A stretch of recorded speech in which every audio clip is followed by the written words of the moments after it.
Spring rains arrived in the Wind River Valley with the predictable violence of snowmelt coursing through mountain creeks. Jonas Fletcher knelt beside his root cellar, dug into the hillside the previous autumn, and watched muddy water seep through the entrance. Inside, stored potatoes floated in brown slurry. His winter's work, trapping, hauling, preserving, ruined in 3 days of rain. Other settlers faced the same loss. Root cellars across the valley filled with runoff. Food meant to carry families through lean months, spoiled in cold mud. Fletcher had followed standard practice: excavate below the frost line, shore with timbers, seal with clay. It should have worked, but should have meant nothing when floodwater found every gap. Fletcher spent that spring watching his neighbors lose stores while he calculated a different approach. What he built next, a trench system locals dismissed as the ditch quilt, would quietly rewrite survival strategy across Wyoming territory. They called it wasted labor. 3 years later, his was the only cellar that held. The Wind River Valley stretched 8,000 feet above sea level, where temperature swings punished hasty construction. Fletcher had arrived in 1833 with a trapping brigade drawn by beaver streams and open land. By 1835, he'd filed a homestead claim and learned the first rule of mountain living. Winters tested every decision made in summer. Ice formed on cabin walls 3 feet from roaring fires. Summer heat turned log structures into ovens.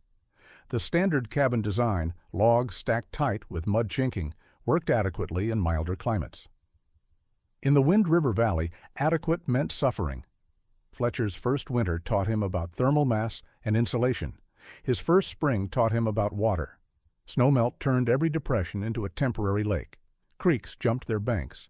Hillsides became cascades, and root cellars, dug to preserve food through harsh seasons, became waterlogged graves for stored crops. The valley demanded precision. Speed killed as surely as cold. Fletcher watched neighbors rebuild flooded cellars using the same methods that had just failed. They dug deeper, packed clay tighter, hoped harder. Fletcher considered a different question. What if the problem wasn't the cellar, but everything around it? Root cellars had evolved from European practice. Dig below the frost line where temperature remained constant year-round. Cool enough to prevent spoilage, warm enough to prevent freezing. The physics worked in England, Germany, even Virginia. In Wyoming's high country, those same physics met complications. The frost line in the Wind River Valley extended 3 to 4 feet deep. Standard practice called for excavating 6 feet down, then lining walls with stone or timber. A packed clay floor, an entrance angled downward to trap cold air, ventilation shafts small enough to exclude rodents. Fletcher's first cellar followed this, template exactly. He'd spent 2 weeks in October 1835 digging into a south-facing hillside. The location offered drainage advantages, or so he thought. Water should have flowed away from the entrance, following the natural slope. Spring proved otherwise. The 1836 thaw arrived early. By March 23rd, daytime temperatures reached 50 degrees Fahrenheit, while nights dropped below 20. This freeze-thaw cycle saturated soil during the day, then locked it at night. Water couldn't drain through frozen ground, so it accumulated, pooled, and found the path of least resistance. Fletcher's cellar entrance became a natural channel. Water flowing down the hillside followed the excavation directly into his storage. Within 3 days, he lost 30 bushels of potatoes, 20 pounds of dried vegetables, and several jars of preserved meat. He wasn't alone. Records from the Territorial Surveyor's Office show that spring flooding damaged or destroyed root cellars on 23 of 37 homesteads filed in the valley between 1833 and 1835. The loss represented months of labor and security margins that could mean survival or abandonment. Conventional wisdom said to dig deeper or find higher ground. Fletcher examined the problem from a different angle. The cellar itself was sound. The entrance design was standard. The problem was water management around the entire structure. Most settlers treated root cellars as isolated features. Dig the hole, line the walls, seal the entrance. Fletcher began to see the cellar as part of a larger system. Water flowed across landscapes. It accumulated in depressions. It sought channels. If he couldn't stop water from flowing toward his cellar, he needed to redirect it before arrival. This required understanding hydrology beyond folk practice. Fletcher had no formal training, but he had observation and logic. Water followed gravity and took the easiest path. If he created a preferred channel, one that offered less resistance than his cellar entrance, water would follow that route instead. The solution required digging twice as much as the original cellar, more work for uncertain results. But Fletcher had already lost one winter's food. He couldn't afford to lose another. Fletcher began work in late April 1836, after the spring floods receded. His plan centered on a trench, 18 inches wide, 24 inches deep, encircling his root cellar in a horseshoe shape. The trench would intercept water flowing downhill, channeling it around the cellar and away. The concept was simple. Execution required precision. He started 15 feet uphill from the cellar entrance, digging with the same clay-stained spade that had built the original structure. The trench followed the hillside's contour, maintaining consistent depth while curving around the cellar's perimeter. Where the ground rose or fell, Fletcher adjusted the trench floor to preserve gradual downward slope. Local willow grew thick along creek banks. Fletcher cut switches, young branches 2 to 3 feet long, and bundled them into fascines. These bundles, 6 inches in diameter, went into the trench bottom first. The willow created a porous base that allowed water to flow while supporting the layers above. Over the willow, he spread a 4-inch layer of prairie grass. Not hay, which rotted quickly, but native grasses with deep roots and tough stems. The grass layer filtered sediment and provided slight insulation. The third layer used straw when available, supplemented with dried leaves and forest duff. This organic material compressed under weight, but retained enough structure to prevent the trench from collapsing inward. Finally, Fletcher added clay. Not pure clay, which cracked when dry, but a mixture of clay, sand, and small gravel. The ratio approximated 2 parts clay to 1 part sand and gravel. This mixture dried harder than pure clay and remained more flexible, resisting cracking during temperature changes. The clay layer wasn't uniform thickness. Fletcher shaped it thicker on the downhill side, creating a subtle channel that encouraged water to flow along the trench rather than seeping through. The uphill side remained thinner, allowing water to enter the trench but preventing it from flowing back toward the cellar. Total depth of the layered system, approximately 14 inches, leaving 10 inches of trench depth for water flow during heavy runoff. The entire system took Fletcher 4 days working alone. Neighbors who passed his claim saw a man digging ditches around an already built structure. The work looked redundant, excessive, proof that book learning didn't translate to frontier survival. William Crawford, whose homestead adjoined Fletcher's to the south, stopped to watch on the project's 3rd day. Crawford had lost his entire potato crop to flooding that spring. He examined Fletcher's trench, the careful layering, the precise slope. "You're building a quilt for dirt," Crawford said. Fletcher kept digging. The name stuck. The ditch quilt worked on principles Fletcher couldn't articulate in technical language but understood through observation. Water required gradient to flow. Too steep and it eroded channels. Too shallow and it pooled. The optimal gradient depended on soil composition and water volume. Fletcher aimed for a drop of 3 inches per 10 feet of horizontal distance. This slope moved water steadily without creating erosive velocity. He measured using a surveyor's chain borrowed from the territorial office, leveling with a simple A-frame and plumb bob he constructed from available materials. The positioning of his trench relative to the cellar entrance proved critical. Standard root cellar design called for downward-sloping entrances to trap cold air. Fletcher's entrance descended 3 feet over a horizontal distance of 6 feet, a 50% grade. Any water reaching this entrance would pour directly into the cellar. His trench intercepted water 15 feet uphill from the entrance. At his measured gradient, water entering the trench dropped 9 inches while traveling the horizontal distance to the cellar's side. The trench then curved around the structure, maintaining gradient while directing flow away downhill. The The system created a defensive perimeter. Water approaching from any uphill direction encountered the trench before reaching the cellar. The layered materials slowed water enough to prevent erosion while allowing it to flow through and away. But theory required testing. The first test came quickly. On May 11, 1836, a late spring storm dropped 3 inches of rain in 12 hours. Fletcher watched from his cabin as water sheeted down the hillside. His neighbors' cellars, rebuilt after the March flooding, took on water again. Fletcher's trench filled, but didn't overflow. Water entered through the gravel clay layer, flowed through the organic materials, and drained away through the willow base. The cellar entrance remained dry. He descended into the cellar the next morning. No standing water, no mud. The stored remains of his winter supplies, what little he'd managed to save after the March loss, sat untouched. The second test came with snowmelt in early March 1837. This melt lasted 3 weeks, a slow release of accumulated winter snow. Fletcher's trench handled sustained flow, channeling water day after day without failing.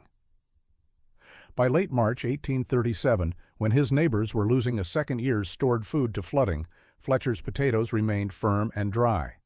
His preserved vegetables showed no signs of mold. The ditch quilt had proven itself. But proving it to himself didn't mean convincing others. Agricultural manuals of the 1830s addressed root cellar construction with confidence that didn't survive contact with Wyoming's mountains. The standard reference, The American Gardener, published in 1832, devoted 4 pages to cellar construction. Not one paragraph mentioned water management beyond basic drainage.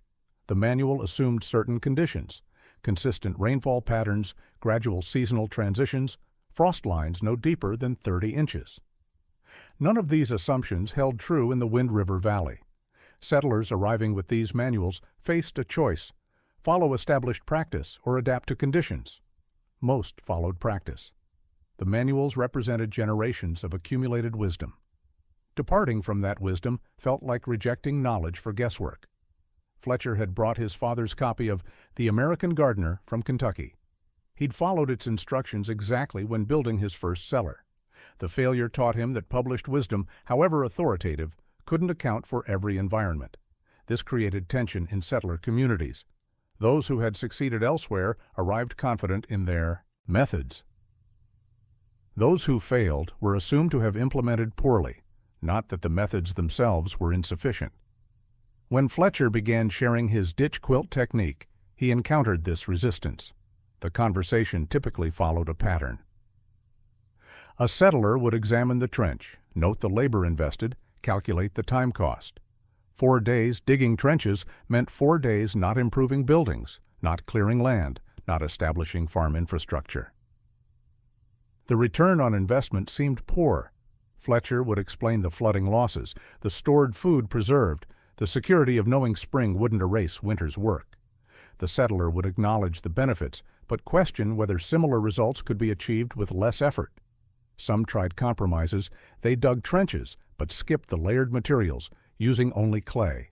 Water flowed initially, but the trenches collapsed within months. Others dug shallower trenches or discontinued them partway around the cellar.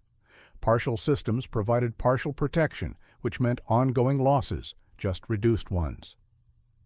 Only those who implemented Fletcher's full design, the precise gradient, the layered materials, the complete perimeter, achieved consistent results. This all-or-nothing nature slowed adoption. Few wanted to invest 4 days of labor on a technique that only worked if executed exactly. By autumn 1837, 3 other homesteaders in the valley had built ditch quilt systems. 3 out of 37. Fletcher's method existed but hadn't spread. That changed with the flood of spring 1839. The spring of 1839 brought the worst flooding the Wind River Valley had experienced since formal weather records began. Snowpack in the higher elevations measured 38% above average. The winter had been cold enough to prevent mid-season melting, so the entire accumulated snow released simultaneously when temperatures rose. Creek flows exceeded flood stage by April 7th. By April 10th, water stood 18 inches deep across normally dry bottomland. Root cellars across the valley flooded regardless of construction quality or location. Fletcher carved a mark into a cottonwood tree 50 yards from his cabin on April 12th, noting the high water line. That mark, preserved until the tree fell in 1872, showed water crested 2 feet 3 inches above normal creek level. His ditch quilt trench filled completely. For the first time since construction, he saw water within 6 inches of overtopping. But the system held. Water entered, flowed through the layered materials, and drained away downhill. The rate of drainage matched the rate of inflow closely enough that the trench remained just below overflow. His cellar stayed dry. 29 of the valley's 37 root cellars flooded. 6 homesteaders lost their entire stored food supplies. 14 lost more than half. 8 lost enough that they faced genuine food insecurity through summer. The 3 homesteaders who had built ditch quilt systems following Fletcher's design kept their stores intact. A 4th settler, who had built a partial system, lost approximately 1/3 of his supplies when water entered through an unprotected section of his cellar perimeter. The contrast couldn't be ignored. William Crawford, whose skepticism about the dirt quilt had given the technique its lasting name, approached Fletcher on April 15th. The conversation, recorded in Crawford's journal now held by the Wyoming State Archives, was brief. "I need to rebuild. Tell me what you did." Fletcher spent 3 days helping Crawford construct a proper ditch quilt system around his rebuilt cellar. Crawford's journal entries from late April detail the work, dimensions of the trench, material layers, gradient measurements, total labor time. 4 days digging saved 4 months starving, Crawford wrote on April 23rd. By summer's end, 11 more settlers had visited Fletcher's claim to examine his system. 7 began construction before autumn. The technique was spreading, accelerated by catastrophe. The Territorial Surveyor's report filed in January 1840 included an unusual entry under Notable Agricultural Innovations. The surveyor, Marcus Whitman, had visited the Wind River Valley in autumn 1839 as part of standard homestead verification procedures. His report noted, "Several claims observed employing trenching systems for cellar drainage. Method involves perimeter excavation with layered organic and mineral materials. Effectiveness demonstrated through recent flooding events. Recommend documentation for territorial agricultural guidance." This represented the first official recognition of Fletcher's technique. The surveyor's office distributed reports to land offices across Wyoming territory. Settlers filing new claims or seeking information about specific regions had access to these reports. The documentation mattered because it provided verification beyond word of mouth. Settlers were more likely to attempt a technique endorsed by territorial officials than one recommended solely by neighbors. The surveyor's report included specific details: trench dimensions, material composition, construction time estimates, and comparative food preservation rates between protected and unprotected cellars during the 1839 flood.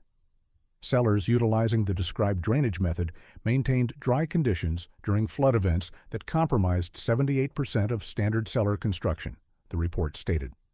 This statistic, 78% failure rate, shocked settlers across the territory. Most had assumed flooding was inevitable, something to endure rather than prevent. The idea that proper construction could eliminate the problem changed expectations. By spring 1840, settlers in other valleys began implementing trench systems. The technique spread beyond the Wind River Valley into Montana Territory and south into Colorado High Country. Each region adapted the basic design to local conditions. In areas with clay-heavy soil, builders used more organic material in the trench layers to improve drainage. In regions with sandy soil, they increased clay content to prevent collapse. Where willow wasn't available, they substituted other flexible materials: alder switches, bundled grass, even woven strips of bark. The core principle remained: create a preferential channel for water, one that intercepted flow before it reached the structure you wanted to protect. Fletcher's original design became a template. The specific implementation varied, but the underlying logic spread across the mountain territories. A solution developed for one man's food security became a regional standard for water management. The statistics told the story better than any individual account. Territorial records reveal a pattern.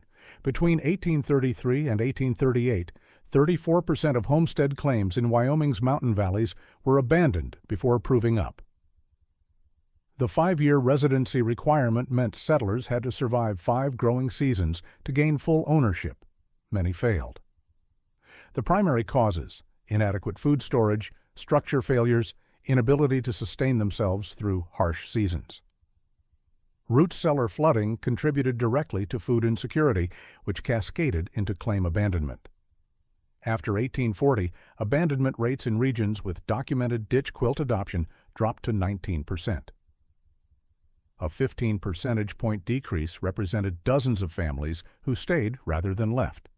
The economic impact extended beyond individual homesteads. Each successful claim meant land under cultivation, contribution to territorial tax base, and population growth that justified infrastructure investment. Abandoned claims represented wasted effort and delayed development. Fletcher never sought compensation or credit for his technique. He shared information freely with anyone who asked. This generosity accelerated adoption, but meant he received no material benefit beyond his own improved food security.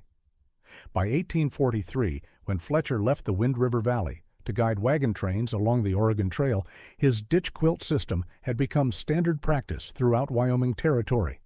The Territorial Agricultural Office included trench drainage in official guidance documents distributed to new homesteaders. The technique had transcended its inventor.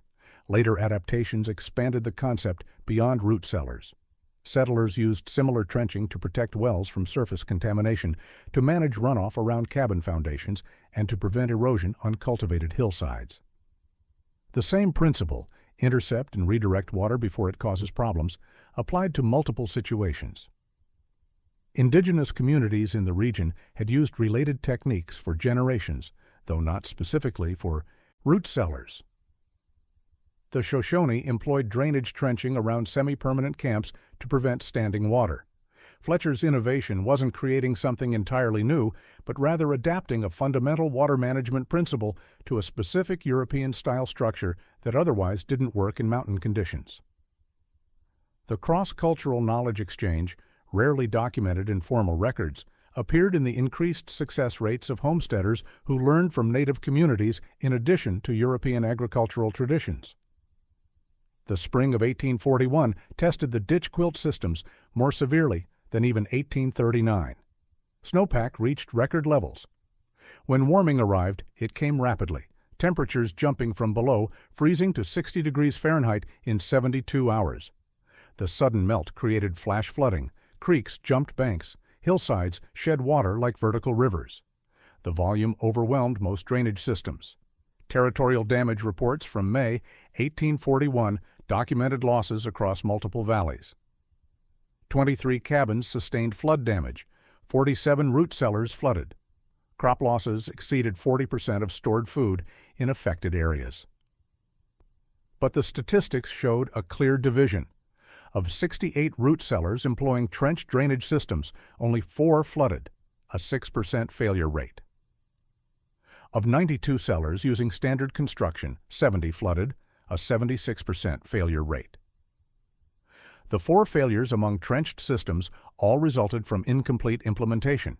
Either the trenches hadn't been extended fully around the cellar perimeter, or the gradient had been miscalculated, or maintenance had been neglected, and the trenches had partially filled with debris. This represented the definitive proof. Proper implementation of the ditch quilt technique reduced flood risk by more than 90%. The method worked not because of luck or favorable conditions, but because it correctly addressed the underlying hydrology. By 1842, territorial guidelines made trench drainage mandatory for homestead claims filed in flood-prone areas. The recommendation wasn't enforced with penalties, but claims without proper drainage were flagged during inspection, and homesteaders were informed of flood risk. Insurance companies, just beginning operations in Western territories, used drainage systems as criteria for determining risk. Homesteads with documented trench systems qualified for lower premiums. Those without faced higher costs or coverage denial. The technique had moved from mock innovation to standard practice to regulatory requirement in 6 years. Fletcher's ditch quilt appeared in agricultural textbooks by the late 1840s. The Prairie Farmer's Companion, published in 1849, included detailed illustrations and construction instructions. The technique was presented as established knowledge, with no mention of its recent origin or single innovator. Source. That anonymity suited Fletcher. He'd solved a problem for himself and shared the solution. What others did with it afterward wasn't his concern. Fletcher left the Wind River Valley in 1843, taking work as a wagon train guide. His knowledge of mountain passes and water sources made him valuable to emigrants heading west. He guided 7 wagon trains between 1843 and 1848, then established a ranch in Oregon Territory. His departure from Wyoming didn't end the ditch quilt's evolution. Later practitioners refined the technique, experimenting with different materials and configurations. Some used stone instead of willow for the base layer. Others incorporated clay pipes where available, creating formal drainage channels beneath the organic layers. The basic principle remained Fletcher's, but the implementation became increasingly sophisticated. By the 1850s, root cellar construction in mountain territories involved complex water management systems that Fletcher would have recognized but never built himself. Emigrant guidebooks published in the late 1840s included root cellar instructions based on Wyoming practices. The Emigrant's Guide to Oregon and California, printed in 1848, devoted 3 pages to proper cellar construction, emphasizing drainage trenching. No cellar should be constructed without adequate provision for water diversion, the guide stated. Recent experience in mountain territories demonstrates that trenching reduces food loss by up to 90% during spring flooding. The technique spread beyond the mountain territories as emigrants carried knowledge to their destination regions. California's Central Valley, Oregon's Willamette Valley, even Texas Hill Country saw ditch quilt systems adapted to local conditions. Each region faced different water management challenges. Trenching designed for snowmelt didn't translate directly to areas with seasonal monsoons or winter rain.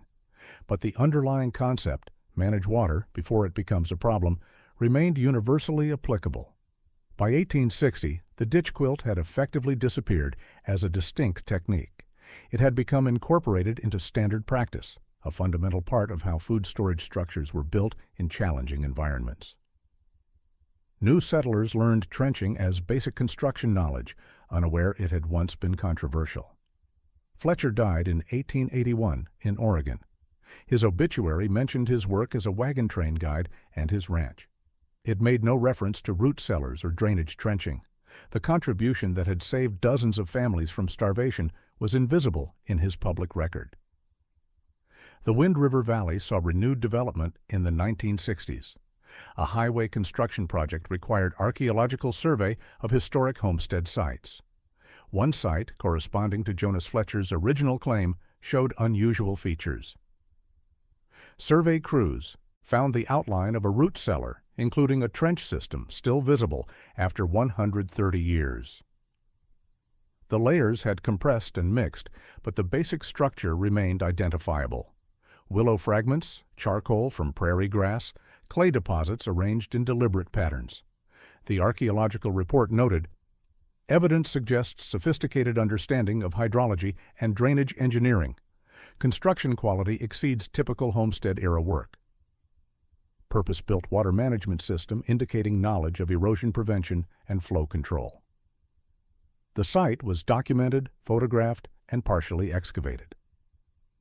Material samples went to the University of Wyoming for analysis. The excavation confirmed the layered construction Fletcher had used: organic base layer, intermediate filter material, clay cap designed to channel flow. What the archaeologists didn't know, what had been forgotten, was that this represented one of the first implementations of a technique that had spread across thousands of miles. They were looking at the original ditch quilt, but they didn't recognize it as such. The site was recorded as Homestead 17WR in survey documents. The trench system was noted as advanced drainage feature, but not connected to broader historical patterns. The knowledge linking this physical evidence to territorial-wide agricultural practice had been lost. This represented a common pattern in frontier history. Techniques became so thoroughly absorbed into standard practice that their origins vanished. Later observers saw the results but couldn't trace back to the innovation moment. Fletcher's name appeared in some Wyoming territorial records, primarily related to his homestead claim and later work as a wagon guide. But those records didn't mention the ditch quilt. The technique he developed was documented separately in agricultural reports and homestead guidance without attribution.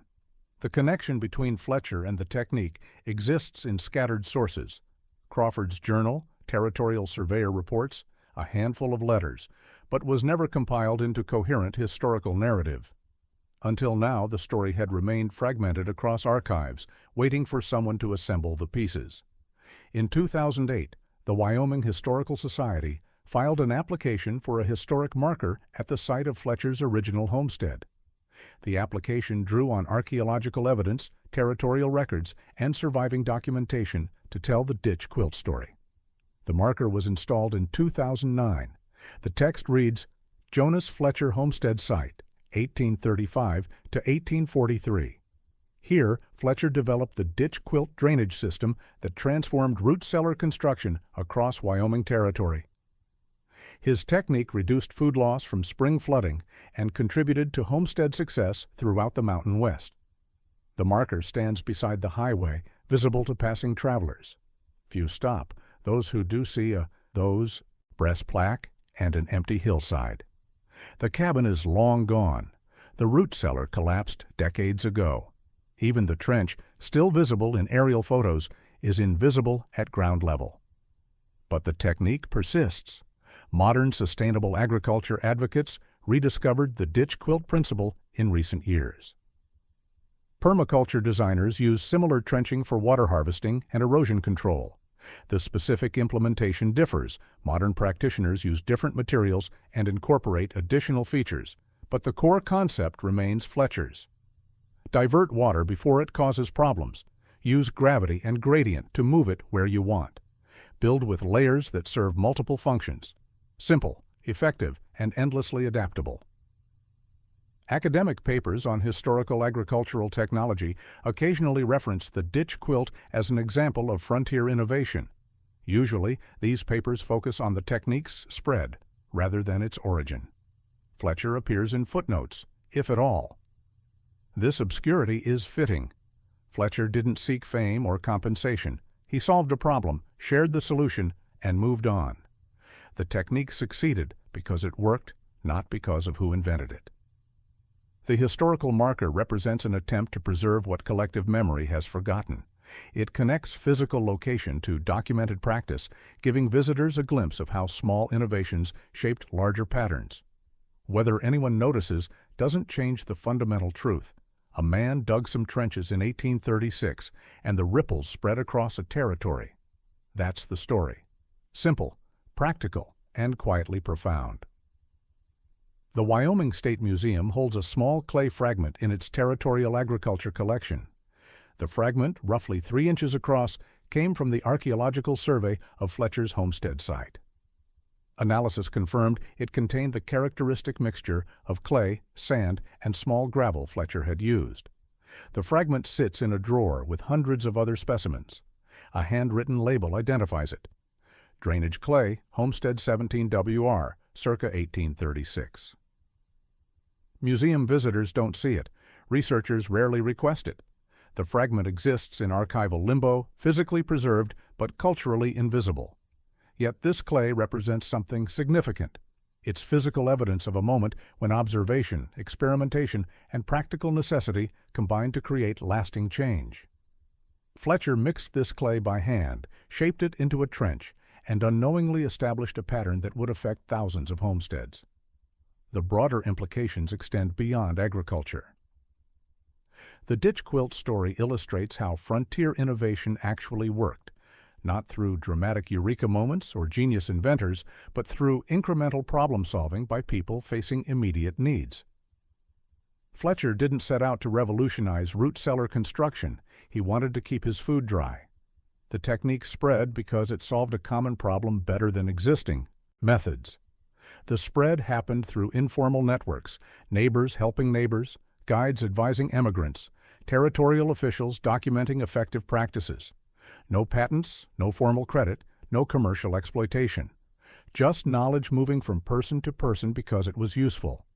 This informal innovation ecosystem built the West as surely as railroads and mineral strikes. Small improvements in food storage, water management, shelter construction, and tool design accumulated into substantial increases in survival rates and quality of life. Most innovations never got documented. Fletcher's technique survived in records because it spread widely enough to attract official attention. How many other solutions developed by individual settlers disappeared without trace? How many effective techniques were lost because the inventor died, moved on, or simply never bothered to share? The historical record captures successes that achieved scale but misses the majority of frontier problem solving. The clay fragment in the museum drawer represents both what we know and what we've forgotten. It's a marker of documented innovation and a reminder of countless undocumented innovations that shaped the frontier just as profoundly.